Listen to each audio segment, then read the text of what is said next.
Alright, gonna give you a rundown of the Model X. To open the doors, just press down on the skinny end.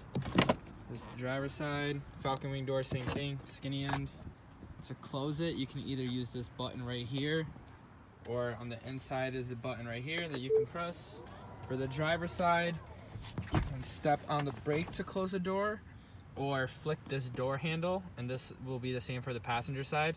So you flick it, it'll close, or alternately, you step on the brake and it'll close.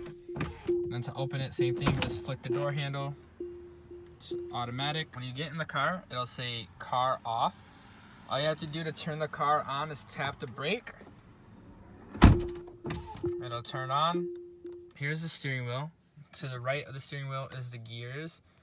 Tap this button on the end for park. You hold down on the brake to change the gear. All the way up is reverse. All the way down is drive. And like a little flick in between is neutral, but you don't really need that. To the left is the turn signal and windshield wiper. Below that is a little knob for controlling the steering wheel. So you can go forward, backward, up, down. This is the control stalk for the autopilot. This knob right here controls your following distance.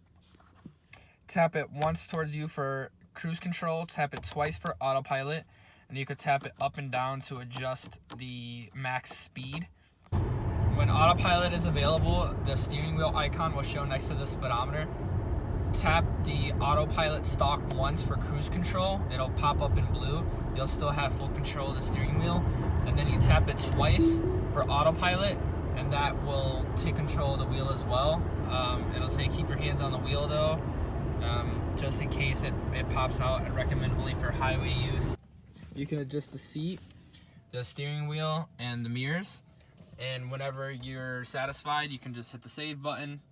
It'll save that for you. So all your apps will be up here. You can just drag and drop wherever you like. The map, you can put full screen by tapping this button right here. Full screen. If you need to see where a charger is, you can click the electric bolt. And all of these are Tesla superchargers that you can go to and just plug in. And I usually keep the backup camera up top because the rear view is pretty small, and when you're on the highway, this will show all the lanes of traffic, cover your blind spot. Down here is the climate control. This doesn't change. You can tap on the fan to adjust your settings. The seats are cooled and heated, so you can choose whatever you like. The control button on the bottom here, you could hit that. This will pop up. The lights will always be on the bottom, so you can control your headlights, inside dome light, ambient light, fog lights. And then on the top, you could open the doors. All the doors are automatic, except for the front trunk. Once you open that, you have to close it manually. Then you could adjust your suspension, and then just some creature comforts like the steering wheel. And that's about it. You double tap on here will open the same. So if you double tap on the window, it'll open up the Falcon wing doors. Double tap on the trunk, open up the trunk. And then if you have everything open, you just want to close everything and lock it up, just one tap on the middle will close and lock everything. It'll give you a little beep, and when everything is all locked up, it'll fold in those mirrors, and then you can just walk away.